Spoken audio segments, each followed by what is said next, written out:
कि आप आए हमारे द्वार, कि आप आए हमारे द्वार।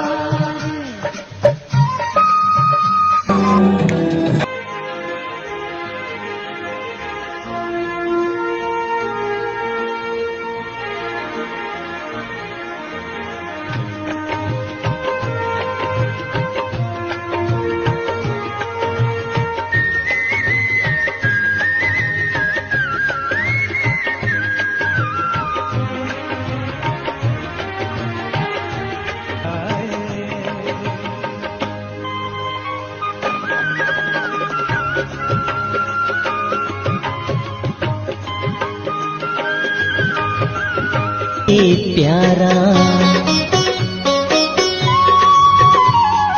सबसे न्यारा सबसे प्यारा मीत ये मन को भा गया, मेरा बाबा आ गया, मेरा बाबा आ गया, मेरा बाबा आ गया, मेरा बाबा आ गया।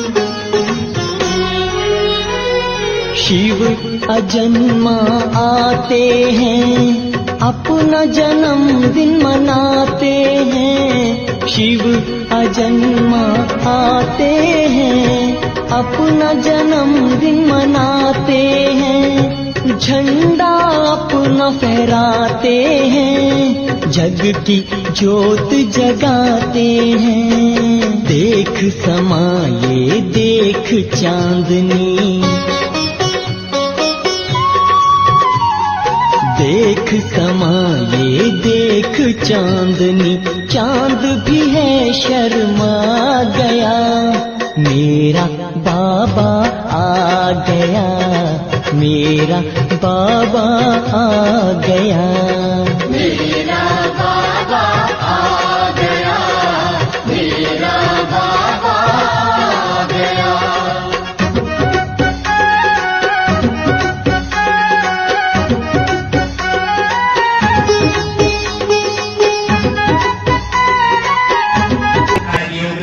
आपके बीच में उपस्थित हैं, तो सबसे पहले तो आप अपना परिचय प्राप्त करेंगे। उसके अलावा आप ये जानेंगे कि हम अपने परिवार घर गृहस्थ में रह करके खुशियों भरा जीवन कैसे बिताएं, क्योंकि आजकल सब कुछ है, खुशी गायब हो गई।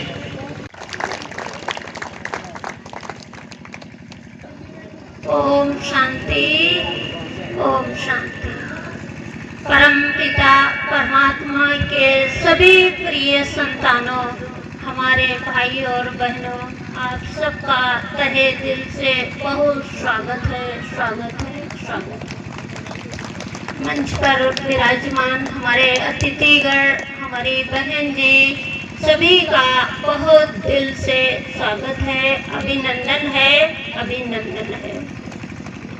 आज कार्यक्रम भी महाशिवरात्रि के उपलक्ष्य में ही रखा गया है। तो महाशिवरात्रि क्या सिद्ध करती है, किसकी यादगार में हम आप सभी शिवरात्रि मनाते हैं? जब परम नियंता परमात्मा इस धरा पर आते हैं, तभी वो अपना और हम आप सभी का परिचय देते हैं। इसीलिए उसे मुस्लिम समुदाय में उसे खुदा कहते हैं और हिंदू संप्रदाय में उसे स्वयंभू कहते हैं। वरना हम आप सब द्वापर युग से भक्ति पूजा करते आ रहे, उस परमात्मा का परिचय न होने से हम आप अपने को भी नहीं जान सके। है ना, चाहे कितनी बड़ी बड़ी डिग्रियां ली हो, चाहे कितना धार्मिक कार्य करने वाले, धार्मिक कहलाने वाले हो, बड़े बड़े मंडलेश्वर, महामंडलेश्वर, सभी इस संसार में जब किसी से हम आप पूछते हैं ना एक दूसरे का परिचय, तब यही बताते हैं कि फलाना नाम है, फलाना गांव है, फलाना शहर है, फलाना व्यवसाय है, वहाँ के हम रहने वाले हैं, हमारे पिता का ये नाम है, हम 2 भाई या 4 भाई या है ना अकेले हैं। इस तरीके से सभी बताते हैं। और जो भी व्यवसाय करते हैं, कोई तो अपना डॉक्टर वाला परिचय देते, कोई अपना वकील वाला परिचय देते, कोई अपना व्यवसायिक परिचय देते, जो जो करते हैं वही अपना परिचय देते हैं ना। जैसे हम आपसे ही पूछे, भाई जी आपका क्या नाम है, क्या बताएंगे, क्या बताएंगे, है ना। जो नाम होगा, कोई तो रामू बताएगा, कोई श्यामू बताएगा, है ना। तो अभी हम आप सब ये परम पिता परमात्मा के परिचय से समझे हैं। ये केवल ब्रह्मा कुमार कुमारियों के अलावा दुनिया में भी किसी को नहीं मालूम है। जब तक वो यहाँ आकर ब्रह्मा कुमार कुमारियों के द्वारा ये ज्ञान न सुने तो उसको भी नहीं मालूम पड़ता है। तो इसी प्रकार हम आप सब कौन है? उस परम नियंता परमात्मा की संतान एक आत्मा है। जैसे परमात्मा निराकार है। प्रिय भाइयों और बहनों, आज परमात्मा शिव भोलेनाथ की महाशिव जयंती के पर्व पर हम यहाँ पहुँचे हुए हैं। हमारा आज एक ही संकल्प है, एक ही उद्देश्य है कि ये शिव भोलेनाथ के पास हम आए हैं तो अपने कर्मों के लिए थोड़ा सा ध्यान दीजिए। ऐसे कर्म ना हो जो भगवान के सामने सिर झुकाना पड़ जाए, सिर उठाकर हम ना चल पाए। ध्यान रखिएगा, कोई भी कर्मों की गति, जितना कोई बात को आप दबाएंगे, जितना दबाने की कोशिश करेंगे, वो बात आज नहीं तो कल, कल नहीं तो परसों, झूठ कभी भी छुपता नहीं है। एक ना एक दिन सामने अवश्य ही आता है। गलत किया हुआ कर्म एक ना एक दिन सामने आएगा ही। सत्य तो सत्य ही होता है। सत्य को कितना भी छुपाने की कोशिश करो, लेकिन एक ना एक दिन बाहर आता। और इसीलिए जब हम समाज में आज देखते हैं कि कई बार बहुत प्रतिष्ठित व्यक्ति थे, बहुत सम्मानीय, समाज बहुत मानता है, लेकिन एक दिन जब उनकी पोल खुलती है, उनके अंदर का राज पता चलता है, तो हमारे कान खड़े हो जाते हैं कि क्या व्यक्ति ऐसा था, हम तो जानते ही नहीं थे। लेकिन कर्मों को कब तक दबाओगे? अच्छा किया हुआ कर्म हम रोज फैलाते हैं। जब भी हम कोई धर्म संस्था में आते हैं, कोई भी हम पूजा पाठ में जाते हैं, दान पुण्य के स्थान पर जाते हैं, तो वहाँ पर हम अपनी महिमा के खूब फूल बरसाते हैं। कोई 10 रुपया भी अगर हम देने जाएंगे तो हम वहाँ कहते हैं फलाने व्यक्ति ने ये 10 रुपए दिए हैं इस कार्य के लिए। और हमने गलत काम किया तो कहा घर में किसी को पता नहीं चलना चाहिए कि मैंने क्या किया, घर की बात घर में दबा दो। और अच्छा काम किया, पंखा भी लगवाया है तो पंखे पे मेरा नाम पड़ जाना चाहिए। अच्छे कारण को हम क्या कर रहे हैं? फैला रहे हैं। जैसे बीज को अगर खेत में आप फैला दीजिए और एक बीज को दबा दीजिए, कौन सा बीज बाहर आएगा? जो अंदर दबा है। और जिन बातों को दबाने की कोशिश कर रहे हो वो एक ना एक दिन बाहर अवश्य ही आएंगे। ये कर्मों की गति है, ये कर्मों की खेती है। थोड़ा सा कर्मों पे ध्यान अवश्य दीजिएगा, क्योंकि सारी चीजों पर ध्यान है, लेकिन अपने पर, अपने कर्मों पर कोई ध्यान हमारा नहीं है। चिंतन करने की आवश्यकता है। इस समय की मांग है, वर्तन करिए। हम बदलेंगे, जग बदलेगा। नारा बहुत अच्छा है, हर बार लगाते हैं, लेकिन प्रैक्टिकल जीवन में बिल्कुल नहीं। तो क्या करना चाहिए?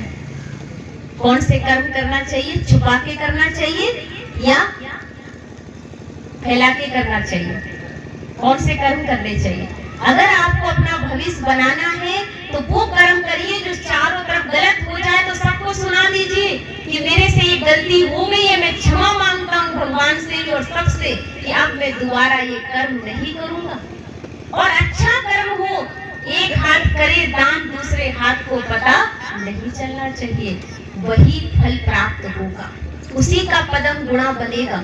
बाकी छुपा कर करने से या दिखा कर करने से उससे कोई फल की प्राप्ति नहीं हो सकती। अगर ये प्राप्ति हो रही होती तो आज समाज में जो इतने लोग दान पुण्य कर रहे हैं और इतना बहुत कुछ कर रहे हैं, पर करने पर क्या है, दिखावा है, और इसी कारण से उनको उसका फल नहीं मिल रहा है। और समाज में लोग कहते फलाना तो बहुत दानी है, पता नहीं उसके साथ बुरा क्यों हुआ, वो तो बहुत अच्छा व्यक्ति था, उसके साथ बुरा कैसे हो गया, क्योंकि वो जो कर रहे हैं वो दिखा के कर रहे हैं, और दिखाया हुआ कर्म एक ना एक दिन सामने तो आएगा ही ना। इसलिए सिर झुका हुआ बच्चा अगर बाप के सामने जाता है तो माँ बाप कहते बेटा सिर क्यों नीचे किया है, क्योंकि बेटा शर्म के मारे सिर नहीं उठा पाता। और इसीलिए आज हम मंदिर में जाते हैं तो मंदिर में हमेशा हमारा सिर हमेशा झुका हुआ होगा और हमारा आंखें हमारी बंद होगी, जबकि पिता के पास पुत्र जाए और सिर झुकाए, क्या ये शोभा देता है? पिता के पास पुत्र जो है अगर सगर्भ से जाता और अच्छा काम करके जाता है तो पिताजी के सामने सीधा खड़ा होता है, पिताजी आज आपके पुत्र ने आपका नाम किया है, सिर उठाता है। और अगर गलत करके आता है तो हमेशा सिर कैसा होता है, झुका होता है। आज हम इतना गलत करते जा रहे हैं कि हम भगवान के सामने सिर उठा नहीं सकते, और इसीलिए आंखें बंद करके बैठ जाते हैं। क्या कभी कोई अपने माँ बाप के पास बैठता है, ध्यान करता, उनको याद करता है, तो क्या आंखें बंद करके याद करता है? हर बच्चा अपने माँ बाप को आंखें खोल के याद करता है, लेकिन हमने भगवान शिव के मंदिर में जाकर आंखें बंद करके बैठ जाते हैं। क्या ये शोभा देता है? क्या वो हमें देख पाएगा? भगवान हमें कुछ देना चाहता हो और हम आंखें बंद करके बैठे रहें तो हमें फल कहाँ से प्राप्त होगा, कहाँ से वरदान मिलेगा? इसलिए दरवाजा खुला रखो। कहते सतगुरु की दृष्टि पड़ जाए तो जीवन निहाल हो जाता है। तो आज परम पिता परमात्मा शिव भोलेनाथ हमारे इस सभा में उपस्थित है, शंकर जी और शिव जी भी उपस्थित हैं। आज आप दिल से अपने कोई ना कोई कर्म को स्वीकार करिए कि ऐसा कोई कर्म हम नहीं करेंगे जो भगवान के सामने सिर झुकाना पड़े। हम सिर उठा के अपने पिता के सामने खड़े हो सके और आंखें मिला के खड़े हो सके, नहीं तो आंखें पलक झप झप होने लगती है गलत कर्म करने वाले को। एक तो ये बात ध्यान रखना है। दूसरी बात, महाशिव जयंती पर्व हम मनाते हैं, हर वर्ष मनाते हैं, पर हम जान ले थोड़ा सा कि महाशिव जयंती पर भगवान शिव भोलेनाथ जो हम सभी के पिता हैं, सारी दुनिया के पिता हैं, सबने कहा ईश्वर अल्लाह तेरो नाम, सबका मालिक एक है, फिर क्यों बटा हुआ संसार है, और सच पूछो तो ये सारी दुनिया अपना ही परिवार है। अलग अलग है रंग फूल के चमन सभी का एक है, और माला कोई बनाए लेकिन माली सबका एक है। जब सब कुछ एक है फिर क्यों बंटवारे हैं, फिर क्यों लड़ाई झगड़े हैं, फिर क्यों कलेश है आपस में? ये मेरा है, ये तेरा है, ये मेरा है, तेरा, कुछ नहीं मेरा ना कुछ तेरा है। क्योंकि जो हम लाए थे हम जानते हैं कि सब छोड़ के जाना है। राम गयो रावण गयो जागो गो बहु परिवार, तो हमारी और आपकी क्या है औकात कि हम लेकर कुछ जा सकते हैं? जब कुछ लेकर जाना ही नहीं है तो फिर किस चीज के पीछे हम भाग रहे हैं? हमें भगवान शिव के आगे यह समर्पणता अपनानी है कि भोलेनाथ परमात्मा के आगे आज हम ये संकल्प करें कि हम सबका मालिक एक है, और वो कौन है? परम पिता परमात्मा शिव भोलेनाथ। वो कहते हैं जो स्वयं भूमि पर अवतरित होकर के अज्ञान रूपी अंधकार मिटाते हैं और मनुष्य के जीवन में ज्ञान की रोशनी लाते हैं। तो हे ज्ञान सूर्य प्रकटा और अज्ञान अंधेर विनाश। तो सूर्य प्रकट हो चुका है आपकी सभा में और ज्ञान सूर्य प्रकट है, तो मन के अंधकार को कहा तो है ना, हे ज्ञान दाता ज्ञान हमको दीजिए, शीघ्र दुर्गुणों को दूर हमसे कीजिए। आज वो ज्ञानदाता आपकी सभा में उपस्थित हो चुके हैं। आप अपने अंदर के अंधकार को आज प्रभु के आगे अर्पण करिए और जीवन में ज्ञान की रोशनी लाइए कि हम आत्मा है और आत्मा जैसे बिंदु स्वरूप निराकार प्रकाश कुंज है, वैसे मेरा पिता परमात्मा भी निराकार शिव भोलेनाथ ज्योति बिंदु स्वरूप है। सुने मेरे काना कर विद कर्म करे विद नाना, कि परमात्मा के हाथ पैर नहीं है फिर भी विभिन्न प्रकार के कर्म कर सकते हैं। वो ज्योति है और वही भोलेनाथ परमात्मा का यादगार ज्योतिर्लिंगम यहाँ पर पड़ा हुआ रखा हुआ है। आप देखेंगे ये शिव भोलेनाथ का लिंग है, वास्तव में ज्योतिर्लिंगम जो सदा शिव है, सदा निराकार है, सदा पिता है हमारे। एक धर्म या जाति के नहीं, देवी सभी धर्म जाति के हैं। मुसलमान उसे अल्लाह कह के बंदगी कर रहे हैं, गॉड के, कोई उसे गॉड कह के बंदगी कर रहा है, कोई उसे राम कह के, कोई हनुमान, अनेक प्रकार से लोग उसे याद कर रहे हैं, लेकिन वो सबका मालिक एक भोलानाथ शिव। वो किसी धर्म या जाति का पिता नहीं है, वो किसका पिता है? आत्मा का पिता है। तो थोड़ा सा एक बात जरूर समझ लो मेरे भाइयों और बहनों, कि आपका पिता, आपकी आत्मा का पिता ये भोलेनाथ शिव जो है वो सभी के मालिक हैं, किसी एक दो के नहीं है। इसलिए आपस में लड़ाई झगड़ा बंद करो।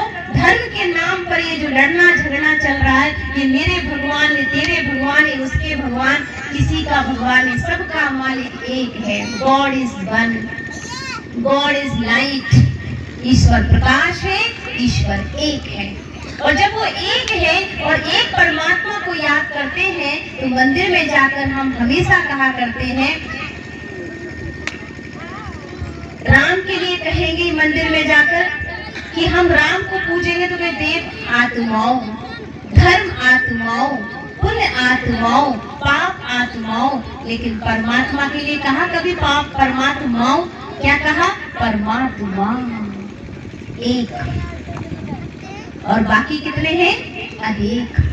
जो एक है वही ईश्वर है, जिसे सभी धर्म वाले स्वीकार करें वही एक है। अब आप देखेंगे जो सर्वधर्म मान्य हो हम उसे भगवान कहते हैं, जिसे सभी धर्म वाले माने। उस निराकार परमात्मा को रामेश्वरम में जाओ, राम ने भी किसकी पूजा की? शिव की पूजा की। गोपेश्वर में भी किसकी पूजा हुई? शिव की पूजा हुई। अमरनाथ में भी किसकी पूजा होती? शिव की पूजा होती। हर एक ने उसको लाइट कहकर, गॉड कह के, अल्लाह कह के, सबने उस निराकार को याद किया है, क्योंकि वो निराकार परमात्मा सारे विश्व की आत्माओं का पिता है। और किसका पिता है? आत्मा का पिता है। तो आज से आप सब क्या स्वीकार कर लीजिए, आपकी आत्मा का पिता कौन है? वो निराकार स्वयंभू ब्रह्म लोक में रहने वाला, जिसके लिए कहा गया था पार ब्रह्म परमेश्वर तुम सबके स्वामी। हे प्रभु, आप सबके स्वामी हो, पार ब्रह्म में रहने वाले हो, तो वो भगवान स्वयंभू आकर के हमारी ज्योति जगा रहे हैं। और इसीलिए हम परमात्मा कहते हैं जो सर्वधर्म मान, से सभी धर्म वाले स्वीकार करें, जो सर्वज्ञ हो, जो सब कुछ जानने वाला हो, जो सर्व से न्यारा हो, जिसका ना कोई माता पिता हो, ना जिसका कोई टीचर हो, शिक्षक हो, ना जिसका कोई गुरु हो, जो सबका माता पिता है, सबका टीचर, सबका शिक्षक कौन है? शिव भोलेनाथ है। अजन्मा है, अभोक्ता है, अजन्म। परमात्मा की महिमा अविनाशी है। तो परमात्मा हर चीज में सबसे उत्तम है, उनसे उत्तम कोई दूर है ही नहीं, कोई ऊपर हो ही नहीं सकता। इसीलिए आप शिव जी को और शंकर जी को भी देख रहे हैं। आप थोड़ा सा एक रहस्य समझ लें, बहुत गहरी बातें, थोड़ा ध्यान दीजिएगा भाइयों और बहनों। ये भगवान का संदेश है, ये मेरा आपका संदेश नहीं है, ये संदेश स्वयं खुदा ने आप तक पहुंचाया है और हमारा कर्तव्य है कि हम आपको अवश्य देकर जाएं।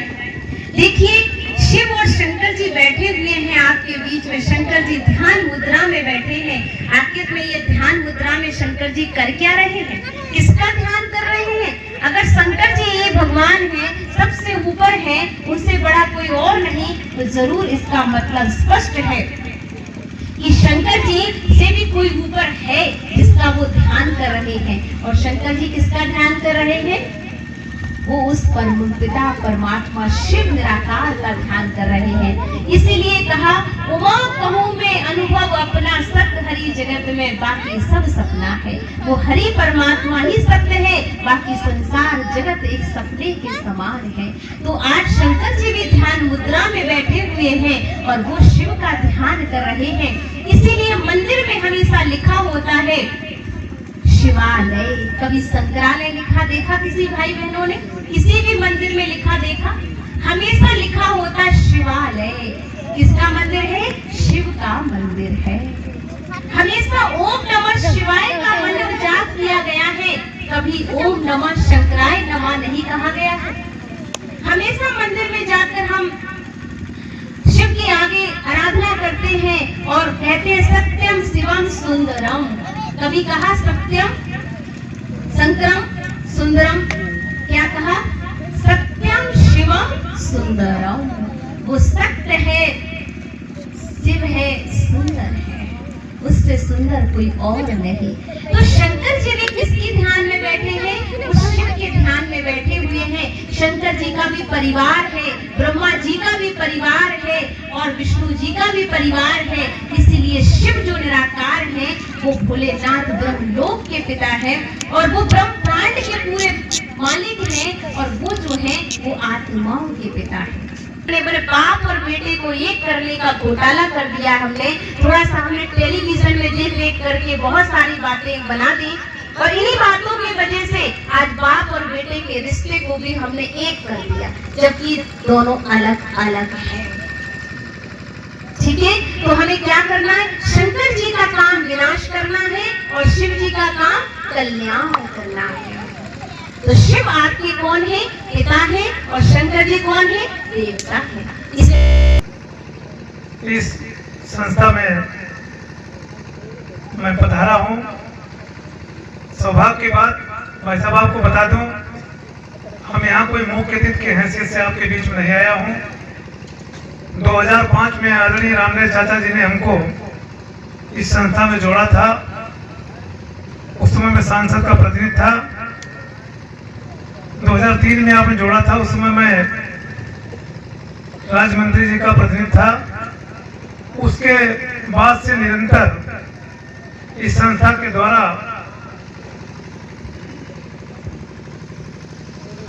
प्रतिवर्ष किसी न किसी कार्यक्रम में आप लोगों का स्नेह प्यार हमें आमंत्रित कर लेता है, तो मैं आपके कार्यक्रम में जरूर पहुंचने का कष्ट करता हूं। और ये मैं अपने आप को बहुत सौभाग्यशाली समझता हूं, जहां ईश्वर की सीधे नींव भक्ति जुड़ी हो, ऐसे संचालित सभी बहनों का मैं बहुत बहुत आभार व्यक्त करता हूं। और मैं आपको बहन जी बता दूं, रोशनी दीदी जी, सोनी दीदी जी, ये बहुत बड़ा मुझे सौभाग्य है कि हमारा जन्म स्थान भी इसी गांव से मिले हुए गांव का रोहा पार का है। मेरा जन्म स्थान जन्मभूमि यही है। कर्म भूमि हमारी हरदोई जरूर रही है, लेकिन जन्मभूमि मेरी यही है। सम्मानित मंचासीन आज के अतिथि के रूप में पूजनीय पधारे आदरणीय संत बाबा जी, हमारे चाचा आदरणीय रामदेव तिवारी जी, रामदेव शुक्ला जी, और हमारे ज्योति नगर ये परम पिता ब्रह्मा कुमारी को संचालित करने वाले भाई साहब, और इस हरदोई जनपद के आस पड़ोस के जनपदों में इसकी रोशनी फैलाने वाली आदरणीय पूजनीय वंदनीय दीदी रोशनी दीदी जी, और यहाँ निकट के उपस्थित सम्मानित सभी देवतुल भाई बहन माताएं और बहनें, सभी का मैं बहुत बहुत चरण वंदन करते हुए इस संस्था के बारे में बहुत कम ही शब्दों में बताना चाहूँगा। हम तो खैर इस संस्था के 2003 से जुड़े हुए हैं। कभी न कभी ईश्वर का नाम सुबह और शाम जरूर ले लेते हैं।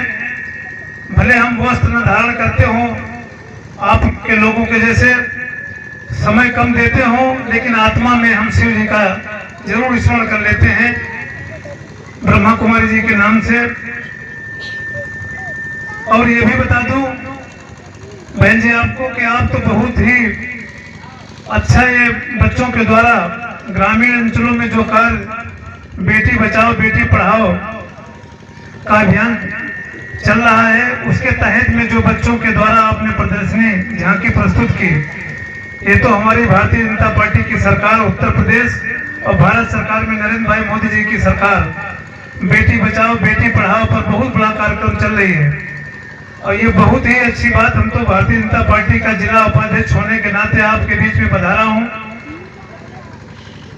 आपको बता दूं कि बहुत सी संस्थाएं ऐसी काम कर रही हैं, इतने ही नाटक दिखाने के लिए बहुत सा ऐड प्रचार प्रसार के माध्यम से बहुत सा उनको प्रोत्साहन भी मिल जाता है, लेकिन इस संस्था के माध्यम से आप जो काम कर रहे हैं वाकई में दैव शक्ति ईश्वरी शक्ति के रूप में लेकर के आप बगैर लालच बगैर उसके आप जो ये आप कर रही हैं बेटी बचाओ के पक्ष में, हे माँ दुर्गे, माँ सरस्वती, माँ ब्रह्मा कुमारी, माँ काली चामुंडा, सभी देवियों के जो आपने झांकियां देखी, सच में इन्हीं देवी अवतार के रूप में हम लोग पूछते हैं।